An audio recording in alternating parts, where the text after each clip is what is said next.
हम लोग बात करेंगे बहुत ही खूबसूरत से विंटर फ्लावरिंग प्लांट पिटूनिया के बारे में।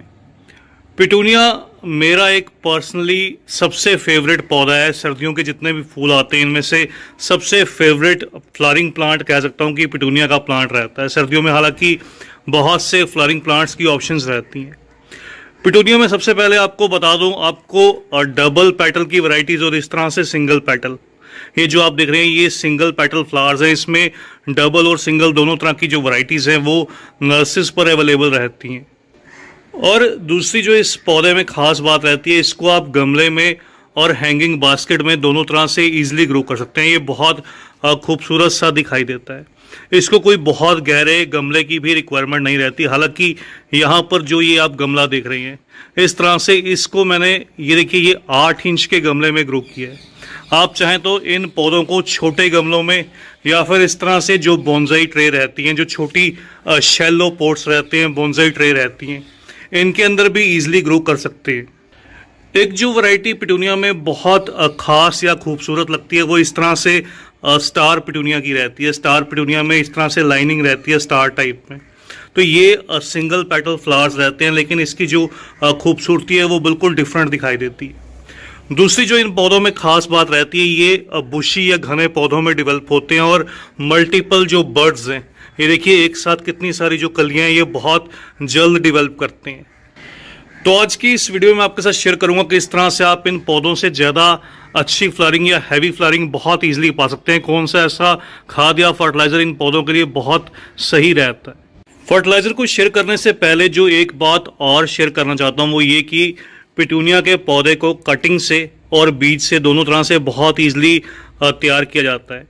जिन मेरे दोस्तों ने अभी तक इनके जो प्लांट्स हैं वो ग्रो नहीं किए, तो अभी भी आप इनके चाहें तो सीडलिंग्स या सीड से इनको ग्रो कर सकते हैं। इनका जो फ्लावरिंग सीजन रहता है जब सर्दी की शुरुआत होती है, अब जैसे नवंबर का मौसम है, तो नवंबर से लेकर मार्च अप्रैल के स्टार्टिंग तक ये बहुत अच्छे से सर्वाइव करते हैं और हैवी फ्लावरिंग भी करते हैं।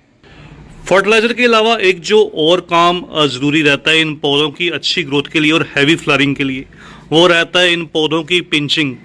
पिंचिंग का मतलब रहता है जैसे इन पौधों के जो फ्लावर्स हैं वो इस तरह से कुछ स्पेंट होते हैं, तो इन फ्लावर्स के बेस में आप नोटिस करेंगे इनके जो सीड पोड हैं वो डेवलप होना स्टार्ट हो जाते हैं बहुत जल्द से।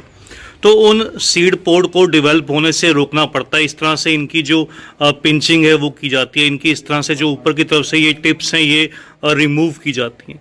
तो ये काम इनकी अच्छी ग्रोथ के लिए बहुत इंपॉर्टेंट रहता है। इस तरह से करने से ये पौधे अपने सीड्स को डेवलप नहीं कर पाते और हैवी फ्लावरिंग की तरफ कंसंट्रेट कर पाते हैं।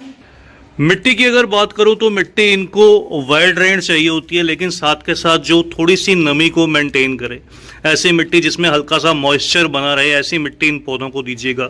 मिट्टी के लिए जैसे ही इन पौधों को मैंने ग्रो किया था तो आपके साथ एक वीडियो शेयर भी किया था, उस वीडियो का जो लिंक है वो डिस्क्रिप्शन में दे दूंगा। चलिए अब बात करते हैं फर्टिलाइजर के बारे में। फर्टिलाइजर कौन सा इन पौधों की अच्छी ग्रोथ के लिए और हैवी फ्लावरिंग के लिए इंपॉर्टेंट रहता है। जब भी आपके प्लांट्स इस तरह से कुछ मैच्योर दिखाई देने लगे, उन पर जो बर्ड्स हैं वो डेवलप होना स्टार्ट हो जाएं या फिर उनकी जो अच्छी ग्रोथ है वो निकलना स्टार्ट हो जाए, लगभग पौधे जो हैं वो 20 से 30 दिन के दिखाई दें, उस समय पर आप इन प्लांट्स को फर्टिलाइज कीजिएगा। फर्टिलाइजर के तौर पर इन पौधों की अच्छी ग्रोथ के लिए जो सबसे बढ़िया रहता है, कोई भी अच्छा phosphorus rich fertiliser. Phosphorus rich fertiliser में आप चाहें तो इस तरह से DAP के कुछ दाने, चाहे तो बोन मील, अगर आप ऑर्गेनिक चाहते हैं तो बोन मिल का इस्तेमाल कीजिएगा। उसके अलावा आप SSP, तो इस तरह से जो फॉस्फोरस का रिच सोर्स रहता है उसका इस्तेमाल कीजिएगा। अगर आप इस तरह से DAP का इस्तेमाल करते हैं तो DAP को किस तरह से दिया जाता है ये जानना बहुत ज़रूरी है। DAP को देने के लिए इस तरह से आपको एक गमले की मिट्टी की साइड में जो होल है वो करना पड़ता है। आप चारों तरफ इसके इस तरह से जो होल है वो बना लीजिए, ताकि DAP के जो दाने रहते हैं छोटे छोटे या आपके पास बड़े साइज में जो भी आपके पास अवेलेबल हो। मेरे पास छोटे दाने वाली DAP है, तो इसके 3 से 4 दाने इस तरह से इस मिट्टी में इस तरह से साइड में दबाकर इसको मैं ऊपर से प्रेस कर दूंगा। ऐसा करने से पौधे जो है इसके न्यूट्रिएंट्स को बहुत जल्द से एब्जॉर्ब कर पाते हैं।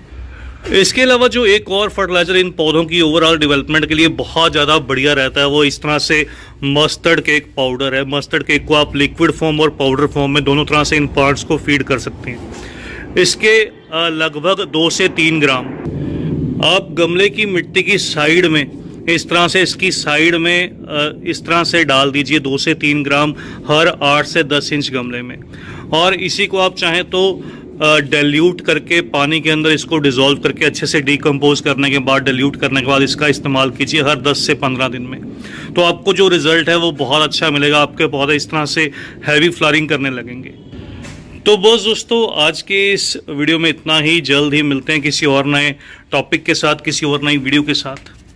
और इन पौधों की एक और अच्छी फ्लावरिंग के लिए जो रिक्वायरमेंट रहती है वो रहती है हाफ डे से फुल डे सनलाइट। तो विंटर की इनको हाफ से फुल डे की जो सनलाइट है वो दीजिएगा। तो जल्द ही मिलते हैं किसी और नए टॉपिक के साथ, किसी और नई वीडियो के साथ। तब तक के लिए bye, happy gardening, take care.